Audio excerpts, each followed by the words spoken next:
네, 한 번 더 인사하셔야죠. 예수님은 당신을 위해 오셨습니다. 주님은 나를 위해 오셨습니다. 아멘. 네, 여러분은 성탄절마다 무엇을 떠올리십니까? 요즘 아이들에게나 성인들에게 이 성탄절, 크리스마스라는 단어는 1년 한 해의 마감을 하는 중요한 시점에 있는 시간임은 분명합니다. 그런데 이 크리스마스가 언제부터인가 이 문화적인 축제의 날로 조금씩 변질되어 가고 있음을 우리는 너무나도 잘 알고 있습니다. 시작도 그랬지만 미국에서 이 외국에서 들어온 이 크리스마스 성탄절이라는 이 축제, 성경적인 축제였지만 이것을 조금 더 멋지게 즐겨보자 해야 된다라는 이 마음 속에서 조금 격가제들이 늘어나고 하면서 여러분들 크리스마스 트리도 마찬가지고 장식들도 마찬가지고 크리스마스에 관련된 모든 것들은 사람들이 인위적으로 분명히 만들어 놓은 것입니다. 우리가 그것을 어떻게 분별하고 기념하는가에 따라서 그 의미가 달라지겠죠. 아무리 복음적인 이야기를 하려고 해도 이 주변의 환경에서 이미 문화적인 이 크리스마스의 영향력이 너무나 커져버렸습니다. 저희 자녀들에게도 이 성탄절에 대한 의미 이야기들을 해 주어도요, 우리 집에 있는 저희 집에 있는 꼬마 아이들에게 성탄절 하면 가장 먼저 생각나는 게 산타와 선물이었습니다. 이 아이들이 다니고 있는 유치원에서도 그런 것들을 가르치고 TV나 여러 문화적인 매스미디어에서도 선물에 대한 것들이 아이들에게는 가장 큰 이 성탄절의 목적이 되어버리는 것이 아닌가라고 생각을 합니다. 수년 전부터 한 10여 년 전부터 구체화된 게 무엇이냐면 미국에서는 메리 크리스마스라는 단어를 사용하지 못합니다. 왜 그러냐면 이 종교적인 차원에서 문제가 된다. 믿지 않는 무신론자들에게는 메리 크리스마스라는 이 단어, 메리가 무엇입니까? 크리스마스가 무엇입니까? 크라이스트, 마스, 예배, 예수님을 예배하는 날이다라고 해서 이 크리스마스라는 명칭을 썼는데 이것이 언제부턴가 해피 할리데이라는 이 단어로서 변경이 되고 요즘도 많이 외국 문구들을 보면 이 메리 크리스마스라는 단어보다 해피 할리데이라는 단어를 훨씬 많이 쓰고 있음을 우리 주변에서 볼 수가 있습니다. 며칠 전 핀란드에서 이런 기사가 있었습니다. 이 학교 성탄 축하 행사에 종교적인 발언이나 찬송가를 포함하지 말라라는 이 무신론자들, 기독교를 가지고 있지 않은 비기독교인들의 청원이 있었다라고 합니다. 그런데 그 요구가 점점 더 세진다라는 것이죠. 이 핀란드라는 나라는 루터파, 영국에서 넘어간 루터파와 이 그리스 정교회의 신앙의 뿌리를 두고 있는 나라임에도 불구하고 시대가 변해가면서 이 무신론자들이나 비기독교인들에게 생각할 때 자녀들에게 이 메리 크리스마스라는 예수를 주입시키는 이 모든 행사들은 안 해야 된다. 이 행사를 하려면 그 안에서 찬송이나 모든 예수 그리스도에 대한 것들은 배제해라라는 이런 요구가 굉장히 드세지고 있다는 것이죠. 이런 어려운 환경 속에서도 우리의 주변에서도 마찬가지입니다. 몇 년 전에 나타났던 서울시청 앞에 여러 교회들이 함께 모금을 해서 세워놓은 성탄 트리, 이 성탄 트리 기념을 하는 기념 트리에 십자가를 다느냐 별을 다느냐의 문제를 가지고서 논쟁이 있었고요. 그 논쟁 속에서 결국에는 십자가를 내리고 별만을 달아놓는 그런 현상들도 우리 주변에서도 나타나고 지금 여러 곳에서도 제가 작년에 있던 부산에서도 해운대 거리에 세워놓았던 이 교회에서 모든 금액을 다 해서 이 빛의 축제 준비를 해줬는데도 불구하고 십자가를 달지 못하는 그러한 상황 속에 있다라는 것입니다. 그럼에도 불구하고 우리가 이 성탄절을 기념하면서 생각해야 되는 것은 무엇인가? 이런 현상 속에서도 우리를 구원하실 예수 그리스도께서 우리에게 오셨다라는 사실을 기억해야 된다라는 사실입니다. 많은 사람들이 이 문화적으로만 성탄을 즐기려고 하는 이때에 우리 심지어 크리스천 중에서도 성탄의 참뜻을 모르고 그냥 문화적으로만 이 날을 기념하고 있지는 않은가. 우리가 한번 오늘 이 말씀을 통해서 들어보면서 하나님께서 왜 우리에게 아기 예수 그리스도를 보내셨는가, 왜 그 탄생이 위대한가를 우리가 기억하는 시간 되기를 간절히 바랍니다. 첫 번째로 보면 구원자로 예수 그리스도께서 오셨기 때문이다라는 사실이에요. 오늘 본문 11절은 정확하게 말하고 있습니다. 11절을 보면 오늘 다윗의 동네에 너희를 위하여 구주가 나셨으니 곧 그리스도 주시니라 라고 말씀을 하고 있습니다. 들에서 양을 치던 목자들이 있었는데 그들에게 천사가 나타나서 뭐라고 말씀하셨냐? 구주가 나셨다. 이 구주라는 말을 다른 말로 조금 표현을 해보니까 한문을 좀 풀어보니까 구원자라는 말로서 우리가 생각을 할 수가 있어요. 당시 여기서 말하는 구주는 질병이나 위험으로부터 구한다라는 이 구원자의 의미를 담고 있습니다. 당시 다른 신들에게도 구주라는 말이 유행을 했고요. 또 유명한 사람들에게도 아우구스투스와 같은 로마 황제에게도 이 구주라는 말을 사용하고 있다라는 것이, 퀴리오스라는 단어를 쓰고 있다라는 것이에요. 그러나 이제 막 아기로 탄생하신 예수님은 그런 여러 종류 가운데 한 분이 아니라 구주라는 칭호에 포함된 모든 것들을 가지고 태어나신 바로 진정한 구원자다라는 것이죠. 그런데 12절을 보니까 뭐라고 이야기를 합니까? 강보에 쌓여 구유에 뉘어 있는 아기를 보리라 라고 이렇게 이야기를 하고 있습니다. 그렇다면 아기 예수, 그분이 구주라는 것을 알 수 있는 것이 무엇인가? 이 본문에 보면은 너희에게 무엇이 있으리라? 표적이 있으리라 라고 이야기를 하고 있습니다. 표적, 그 표적이 무엇입니까? 아기 예수를 분별할 수 있는 표적이 무엇이에요? 강보와 구유다라는 것이에요. 쉽게 얘기하면 뭡니까? 아기를 처음 낳았을 때 안는 이 포대기와 같은 것과 또 구유는 우리 말로 이야기를 하면 뭐 구세주를 담는 뭐 통 이렇게 할 수 있겠지만 원래 본 뜻은 뭡니까? 말 먹이통이죠. 말이 먹는 밥통이에요. 그곳에 아기 예수가 이 포대기에 쌓여서 있는 것이 표적이다라는 것이죠. 모든 아기들은 태어나면 이 첫 아이를 받을 때 병원에서나 집에서나 아이를 이 처음 안을 때 쓰려고 하는 뭐 입히려고 하는 베네저골이나 포대기들을 요즘은 뭐 오가닉 천 해가지고 순면으로 잘 준비를 많이 합니다. 과거에도 그랬죠. 그런데 그 포대기와 아무것도 없을 때의 그것과 단순히 아이를 눕혀놓을 만한 것, 그것이 무엇이었냐? 그 표적이 바로 말 여물통이었다라는 것이에요. 비록 이것들은 정말 초라해 보이는 것들입니다. 우리 눈에는 보잘 것이 없고 초라해 보이는 물건들이지만 우리 주님의 탄생을 이런 물건들로 알렸다면 바로 이것이 예수님을 설명해주는 상징물이 될 수 있다는 것이죠. 탄생의 의미를 간직하고 있는 것입니다. 그렇다면 이 강보와 이 구유가 포함하고 있는, 내재하고 있는 의미가 무엇인가? 바로 이 가난과 무력함을 의미한다라는 것입니다. 아기 예수는 가난 속에서 태어나셨고 가난하게 살다가 돌아가셨습니다. 그래서 우리가 예수님을 생각할 때 가난한 분으로 생각하죠. 예수님은 태어나면서 입을 옷도 마땅치 않아서 이 보자기, 포대기와 같은 강보로 몸을 감쌌습니다. 누울 곳이 없어서 이 짐승의 밥그릇인 구유에 누워 있었습니다. 여러분들 아이가 태어날 때 예수님을 기념한다고 하면서 그냥 거적대기 같은 거 하나 딱 놓고 이 개 밥그릇 같은 데다가 애들을 탁 올려놓는 그런 집이 있습니까? 아니죠. 절대 그럴 수가 없죠. 왜? 내 자녀, 사랑하는 자녀임에도 불구하고 그렇게 행동하는 사람은 전혀 있을 수가 없다라는 것이죠. 비상식적인 사람이다라고 이야기를 할 수밖에 없죠. 그러면 하나님께서는 왜 예수 그리스도를 바로 이런 곳에서, 길가에서, 방도 없는 곳에서 정말 이 마국간에서 아이를 낳게 하셨고 그 누이신 첫 자리가 이 말구유가 됐는가? 여기서는 이 가난이라는 단어로 우리가 한번 생각을 해보고자 합니다. 예수님은 왜 가난하게 태어나셨을까?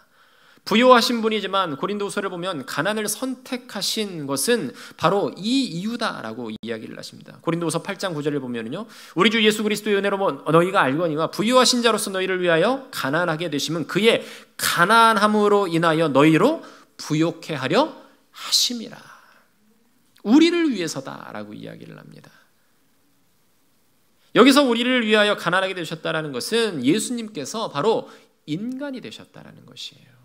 하나님이 그분이 인간이 됐다는 것 자체가 바로 이 가난의 연장선, 이 가난과 이 뜻이 같다라는 것이죠. 그저 가난하다라고 말만 하는 것이 아니라 예수님의 가난은 실제적이고 구체적인 가난, 옷 한 벌도 제대로 없는 그런 가난함, 보자기로 옷을 대신할 수밖에 없는 극심한 가난함, 누울 곳이 없어서 짐승의 밥그릇을 이용할 수밖에 없는 이 초라한 가난 가운데에 이 땅에 오셨다라는 것이죠. 그리고 가난한 목자들을 통해서 자신의 탄생을 알리고 계십니다. 그런데 바로 그 예수님의 가난하심이 무엇인가? 역설적으로 설명을 하고 있죠.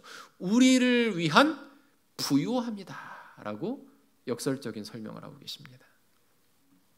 신약 시대에 이스라엘에서 목자들은 세리들과 마찬가지로 천대를 받았던 계층입니다. 성전에서 아침 저녁으로 하나님께 제사를 드릴 때 사용하는 이 흠없는 양을 기르던 사람이었지만 정작 이 지독한 가난 때문에 하나님께 제사 한번 제대로 드릴 만한 여건이 안 되었던 아이러니한 인생을 살고 있던 사람들이었어요. 하나님은 바로 그 목자들에게 구주가 되시는 아기 예수님을 만날 기회를 제일 처음으로 주셨습니다. 그래서 우리는 가난할 수도 있고 부자일 수도 있지만 특별히 가난하다라는 것을 원망할 필요는 없다라는 것이에요. 경제적인 축복만이 감사의 조건이다라고 말할 수 없다라는 것이죠. 혹시 경제적으로 가난하더라도 주님을 만난 사실만으로도 감사하고 감격할 수 있는 믿음의 백성들 되시기를 간절히 바랍니다. 예수님의 탄생의 표적인 강보와 구유가 우리에게 주는 또 하나의 의미는 무엇인가? 가난 말고 그 다음에는 무력함이었어요. 예수님이 힘 있는 사람으로, 그래서 세상의 이목을 집중시킬 수 있는 사람으로 오시고자 했다면 그렇게 하실 수 있었겠죠. 아마 로마 황태자의 왕의 아들로 황태자로 오실 수도 있었을 겁니다. 아니면 그냥 성인으로서 수많은 군대를 이끌고 나타나서 세상을 한 번에 변화시킬 수도 있었을 것입니다. 더 높은 곳, 더 힘 있는 모습으로 나타나셨다면 어쩌면 우리가 생각할 때, 우리의 상식으로 생각할 때 더 많은 사람들이 그분을 믿었을 수도 있었을 것이에요. 아니, 믿지 않을 수도 없고 믿는 척이라도 할 수밖에 없는 그런 권력을 갖고 오셨다라고 하면 믿을 수밖에 없었다라는 것이죠. 하지만 주님은 그렇게 오시지 않았습니다. 힘없고 무력한 아기 예수로 오셨다라는 것이에요. 여러분, 이게 굉장히 중요합니다. 예수님이 누구로 이 땅 가운데 오셨냐? 아기로 오셨다라는 것이에요. 응애하는 아기로 오셨다라는 것이죠. 여러분, 갓난 아기의 특징은 무엇입니까? 갓난 아기의 특징, 우는 것밖에 없습니다. 다른 것 하나도 없습니다. 울면 저주를 주면 되고요, 자면 건들지 않으면 됩니다. 깨어나지 않도록. 스스로 먹을 수도 없고 말을 할 수도 없고 반드시 누군가의 도움을 받아야 하는 그런 무력한, 이 땅의 가장 연약한 존재로 이 땅 가운데 오셨다라는 것이에요. 철저하게 수동적이고 무력하다라는 것입니다. 주어지는 모든 것들을 그냥 받아들이는 존재인 것입니다. 예수님은 이처럼 무력한 아기로 태어나셨습니다. 어느 시골 소녀에게 철저하게 세상의 조건에 맡겨진 채로 태어나셨다라는 것이죠. 그리고 갓 태어난 예수님을 죽이려고 했던 헤롯 왕을 피해서 무력한 모습으로 어린 부모의 품에 안긴 채 험한 이집트로, 이 애굽으로 피난길을 떠났다라는 것이죠. 이때 당시에 마리아의 나이가 10대 소녀로 추정되는데 대략 한 15살 정도가 됐을 것이다 라고 이야기를 합니다. 여기도 15살 정도 돼가는 자녀들이 있을 텐데 그 아이가 아이를 낳았습니다. 예수님을 지켜낼 만한 능력도 없습니다. 그래서 아기로 태어나신 예수님은 생명의 위협 속에서도 할 수 있는 것이 아무것도 없었어요. 모든 상황을 단지 받아들일 뿐이었습니다. 그런데 그분이 우리에게 무엇으로 오셨나? 바로 주님은 구원의 표적이자 완성자로 오셨다라는 사실을 기억하시기를 바랍니다. 여러분들 이 모양 아시죠? 화면 하나 띄워주시면요. 뭐라고 있습니까? 친절하게 밑에 해설을 써놨습니다. 같이 한번 읽어볼까요? 시작. 그 가운데 헬라어를 읽으셔야 되는데 이에수스 크리스토스 데우 휴오스 소테르라는 단어, 이게 의미가 무엇인가? 예수 그리스도 하나님의 아들 소테르, 구주라는 의미를 가지고 있어요. 그래서 이 앞에 단어 첫째 대문자, 우리 그냥 영어로 보면은 ICTUS, 헬라어로 읽으면 다르겠죠. 이것의 단어를 앞자를 조합을 딱 하니까 이 위에 있는 단어를 뭐라고 있습니까? 익투스. 이 원래 본 의미가 무엇일까요? 물고기예요. 물고기. 피쉬. 물고기의 의미를 이 헬라어로 익투스라고 합니다. 그래서 저 물고기 모양이 상징, 표적이었다라는 것이에요. 초대교회 시절 기독교 박해가 심했을 때 이것을 암호로 기독교인들만 알아볼 수 있었다고 합니다. 이것이 초대교회 그리스도인의 외적인 표적이었습니다. 하지만 이제 우리는 누구나 알아볼 수 있는 그리스도인의 표적을 가지고 살아야 된다는 것이에요.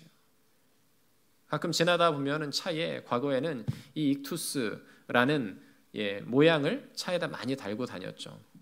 그런데 그 익투스가 많아지면 차량 위반율이 적어질 줄 알았는데 익투스를 달고서도 멋있게 빨간불에 지나고 유턴 안 되는 데서 유턴을 하고 하는 모습들을 저도 어릴 적에 참 많이 본 것 같아요. 표적이 되게 살아야 되는데 그 표적을 남용하고 있다는 것이죠. 스스로가 그 표적을 뭉개버리고 있다는 사실이에요. 여러분, 이 표적을 가지고 있다는 것은 결국에 내가 내 삶 속에서 그리스도인이라는 고백이 온전하게 흘러나와야 된다는 사실입니다. 이 표적은 바로 우리 주님을 우리 마음에 주님을 모시는 것, 이것이 표적이 되어야 된다는 것이에요. 예수님이 이러한 모습으로 이 땅에 오셨다고 해서 그분이 강보에 쌓여 구유에 누웠다는 사실이 그분이 무능하다라는 것만을 의미하는 것은 아닙니다. 그분이 천하다는 것이 아니에요. 빌립보서 2장 6절에서 8절 말씀을 보면 이렇게 말하고 있습니다. 같이 한번 읽어보겠습니다. 그는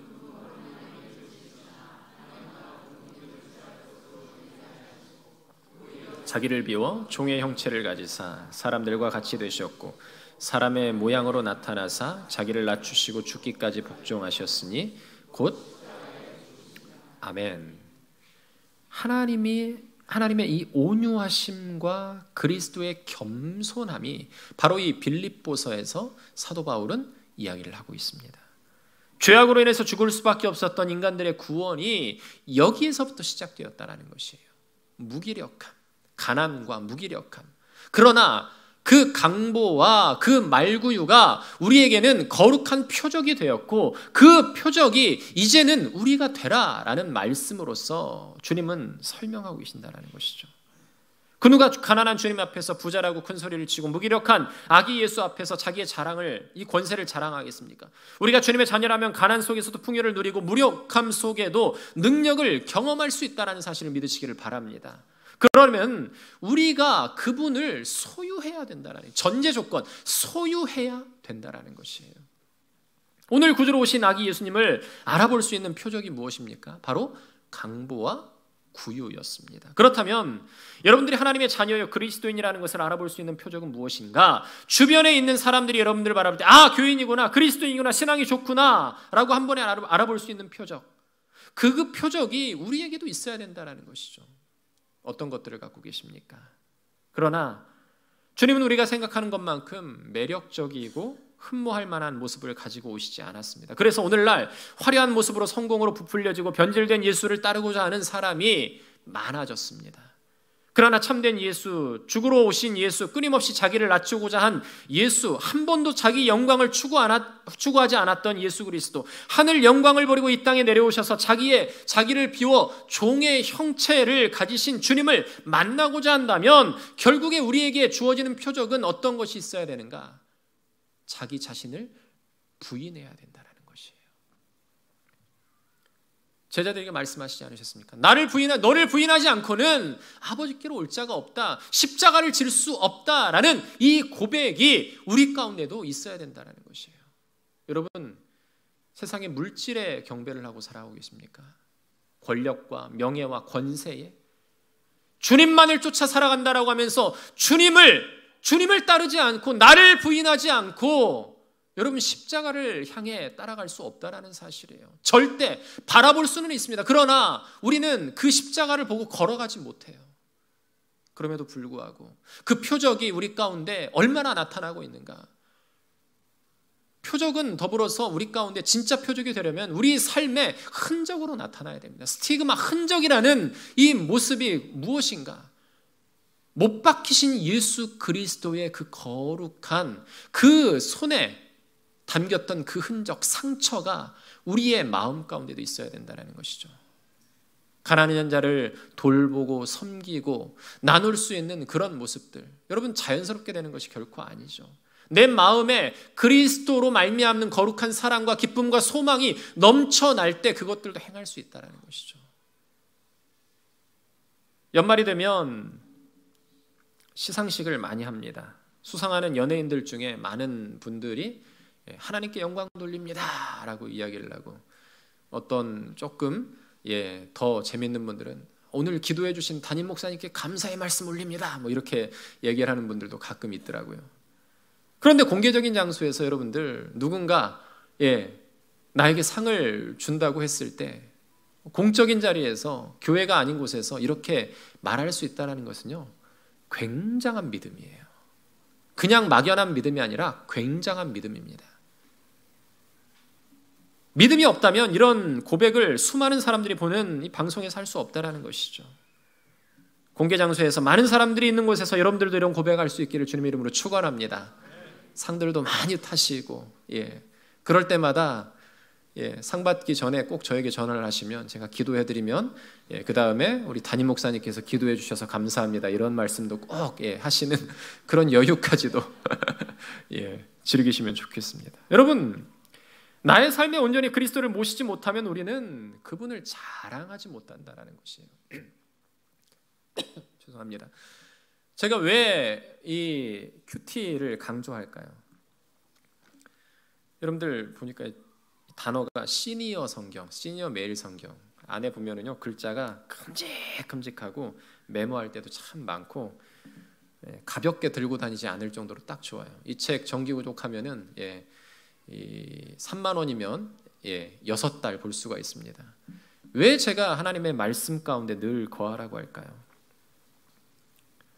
여러분, 내 삶을 온전히 매일매일의 삶 속에서 그리스도를 아침에 일어나서부터 생각하지 않으면요, 우리는 우리의 시선과 우리의 생각은 늘 주변 환경에 빼앗길 수밖에 없다는 거죠. 분산될 수밖에 없다는 것이에요. 그래서 매일 새벽 기도가 중요한 것이 무엇인가? 하나님께 집중하기 위함이다라는 것입니다. 아멘. 하나님께 집중하는 사람은 삶 속에서 그 표적이 되어서, 그리스도의 온전한 표적이 되어서 삶을 살아낼 수 있다라는 것이에요. 그런데 이런저런 핑계가 많죠. 이런저런 핑계들로 말미암아서 그리스도에게 집중돼야 될 나 자신이 세상 속에서 집중되어 버린, 세상의 모든 것들과 분산해서, 아니 동일한 분배의 균등의 원칙을 놓고서 예수 그리스도 이만큼, 세상 이만큼, 건강 이만큼, 내 삶 이만큼, 자녀 이만큼이라는 똑같은 분배 원리 원칙에 놓고 신앙생활을 하기 시작하면 우리의 믿음은 결단코 하나님께서 원하시는 그 믿음의 가치에 절대 올라설 수 없다는 사실이에요. 여러분, 이거 굉장히 중요한 사실입니다. 무엇이 우선이 되는가? 무엇이 중심이 되는가? 우선순위도 필요하지 않아요. 오직 주님 앞에 매달리고 주님의 흔적으로만 살아가야만 우리는 주님이 주시는 그 말씀 안에서 지혜와 평강과 은혜와 겸손과 사랑과 섬김이 넘쳐남을 여러분들 깨달아야 된다는 것이에요. 그런데 내 삶에 온전히 그리스도를 모시지 못하면 우리는 그분을 자랑하지 못합니다. 자꾸 숨깁니다. 숨기다 보면 언제 어디에 숨겼는지조차 까먹습니다. 마치 남편들이 아내 몰래 책이나 차 같은 곳에 비상금을 숨겨놨다가 한참 후에 이거 무슨 돈이지 하고 찾는 것과 똑같은 정도로, 저도 가끔 옛날 책들을 꺼내보다 보면 거기에 가끔 한 장씩 10,000원짜리가 있어요.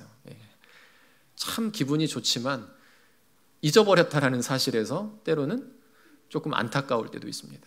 여러분, 그런데 주님은 그때그때 내가 필요한 때 통장에서 꺼내 쓰는 그런 목돈이 아니다라는 사실이에요. 여러분, 기복신앙이 왜 위험한가? 하나님을 통장에서 내가 적금 통장 걸어놓은 것처럼 하나님께 매일매일 저축하면서 때가 되면 내가 필요한 때 꺼내서 목돈을 쓰는 그런 논리와 비슷하기 때문에 기복신앙을 우리가 조금 배제해야 된다는 것이죠. 참된 신앙은요, 언제 어디서나 주님께 매달리면 주님께서 도우신다라는 그 믿음으로 나아가는 신앙이 참된 신앙임을 기억하시기를 바랍니다. 하나님은 비상금으로 꺼내 쓰는 하나님이 결코 아니기 때문에 그렇습니다. 구원의 표적이신 주님을 바라보며 이제는 우리가 그 구원의 표적이 되어 살아가야 됨을 여러분들 삶 속에서 표현하시며 나타내시며 살아내시는 여러분들 되시길 주님의 이름으로 축원합니다. 말씀을 맺겠습니다. 성탄이 되면 회자되는 연극이 있습니다. 제목이 무엇일까요? 빈방 없습니까? 또 다른 말로 빈방 있습니다. 외국에 랄프라는 정신지체아가 있었는데 성탄절 맞이해서 친구들과 여러 가지 것들을 했지만 정신지체아이기 때문에 아무것도 잘하지 못하는데 딱 한 단어만 선생님이 시켰습니다. 자, 랄프 따라해봐. 빈방 없습니다. 이 단어만 너는 이때 이 친구가 이거 할 때 이거 하면 돼 라고 이야기를 했습니다. 연습을 많이 하고 제대로 잘하는 상황 속에서 이제 연극이 들어갔습니다. 랄프는 열심히 했습니다.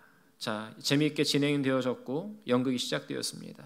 요셉과 마리아가 이 말구유에 들어와서 아이를 낳고 이 아이를 낳기 위해서 여관을 찾았습니다. 베들레헴이란 곳에 가서 움직이는 상황 속에서 여관 문을 똑똑 두드립니다. 그러면서 이 마리아와 요셉이 묻습니다. 여관 주인에게, 이 랄프, 여관 주인을 맡은 랄프에게 묻습니다. 빈방 있습니까? 빈방 있습니까? 랄프는 연습대로 이렇게 외쳤습니다. 방 없어요. 우둔한 말이지만 방 없어요라고 외쳤습니다. 그러자 요셉은 다시 문을 두드립니다. 제 아내가 아이를 낳을 것 같은데 어떻게 하면 될까요? 진짜 방 없습니까? 그런데 이렇게 외치고 나자 여관 주인이 말을 안 하는 겁니다. 랄프가 대답을 안 하는 겁니다. 선생님이 눈치를 줍니다. 그런데 갑자기 랄프는 가만히 목석이 되었습니다. 그러면서 너무나 큰 목소리로 이렇게 외쳤습니다. 방 있어요. 여기에 방 있어요. 주님을 모실 방이 있어요. 라고 이렇게 외치면서 더 은혜의 연극으로 끝났다라는 사실. 우리 어렸을 적 많이 그 연극을 하지 않았습니까? 여러분, 성탄절이 되면 우리가 늘 돌아보는 것 무엇입니까? 내 안에 빈 방을 나는 과연 비워두고 있는가? 내 것으로 꽉 채워놓고 있진 않은가? 그리스도라는 표적을 그 안에 모시고 날마다 기쁨으로 살아가야 됨에도 불구하고 나는 나의 우상들과 나의 건강과 나의 권력과 나의 물질들을 그곳에 쌓아놓고 나중에 주님 오실 때 그걸 보여드리기 위해서 그걸로 마치 천국에 가는 것 마냥 착각하면서 살아가고 있지는 않은지 우리는 돌아봐야 됩니다. 예수 그리스도가 이 땅에 오셨다는 것은 여러분들 큰 축제의 날이기도 하지만 여러분 다르게 또 생각해 보면 부활절과 같은 가장 큰 고통의 시작점이다라는 사실을 우리가 깨달아야 돼요. 가장 낮은 곳에 가장 무기력하게 가장 연약한 삶으로 이 땅에 오신 그 주님을 여러분들 생각하시면서 성탄절은요 물론 기뻐야 됩니다. 이 생일 축하는 기뻐야 되죠. 그럼에도 불구하고 나를 위해 이 땅에 오셨다라는 그 주님을 우리가 기억하지 못하고 살아가면, 내가 갖고 있는 큰 평수의 집이 있음에도 불구하고 그 집을 내가 주님 앞에 내어놓지 못하고, 내 방을 내어놓지 못하고, 내 마음을 내어놓지 못한다라고 하면, 여러분, 그것은 가짜 믿음일 뿐입니다. 행위에 불과한 것이에요. 진짜 그리스도께서 원하시는, 진짜 주님이 원하시는 참된 삶을, 표적으로서의 삶을 살아가지 못한다는 것입니다. 여러분들, 우리 자신을 돌아보면서 이번 성탄은요, 조금 더 깊은 묵상이 있는 성탄이 되시기를 주님의 이름으로 축원합니다. 그래서 진짜 표적, 스티그마, 이 흔적이 우리 가슴 속에 있다라고 하면, 익투스, 물고기의 형상과 같은 초대교인들, 이 교회들, 성도들처럼 드러낼 수 있어야 돼요. 아니, 그때는 죽임을 당할 이유가 있었기 때문에 그 표식을 가지고 살았지만, 그 표식들을 우리끼리만 나눴지만, 이제는 이 땅 가운데서 종교를 자유롭게 외칠 수 있는 이곳에서 여러분들 마음껏 나는 그리스도이다라고 외칠 수 있는 믿음의 사람들이 되어야 된다는 것이죠. 그렇지 않으면요, 우리도 세상과 똑같은 모습으로 언제까지 살아갈 수밖에 없다는 사실이에요. 사랑하는 성도 여러분, 방이 있습니다. 제 방으로 들어오세요 라고 했던 이 랄프처럼 가장 낮고 천한 이들을 돌아보며 섬길 수 있는 믿음의 백성들, 또 특별히 우리 교회가 되기를 주님의 이름으로 축원합니다. 그래서 거룩한 섬김으로 하나님의 영광을 드러내는 그 그리스도의 표적의 교회로서 우리 충정교회가 나아갈 때에, 우리가 항상 매일 새벽마다 기도하는 군상과 민족과 열방을 변화시키는 복음의 전초기지로서의 이 주님의 몸된 교회가 될 줄 믿습니다. 그 주역이 바로 여러분들이 되시기를 주님의 이름으로 축원합니다. 주님 감사합니다.